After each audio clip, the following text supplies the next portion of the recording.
I think the thing that probably made me feel the most sad was probably that I wasn't good enough. It was circulating that I'd put weight on. Was Jade pregnant? Oh my gosh, she's so ugly. Negative comments doesn't make anyone feel good about themselves. I just don't read it anymore.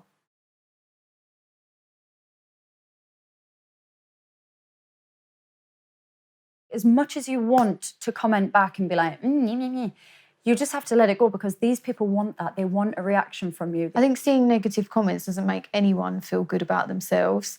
We are human, and, you know, if you do see a nasty comment, you know, I'd be lying if I said it didn't always not affect us. That was my biggest problem. I was always kind of trying to find it. And you have to avoid that and just let them get on with it and think, okay, whatever, hun. I think if you let negativity in, then you'll just become a very miserable person. I think as long as you feel confident within yourself, you shouldn't let other people make you feel any different. The worst thing to do is bottle it in and keep it in. Like, you have to tell someone. Post when you feel great, but then you can also post when you feel crap and be like, look, it's normal to feel that way. And just do stuff in life that makes you happy. It's really important to speak your mind on certain issues and, like, kind of raise awareness on different things. I like when I scroll through my feed seeing, you know, people of all shapes and sizes and colours and religions and just everyone in general, and always positive people. If I think someone looks amazing, I'll tell them.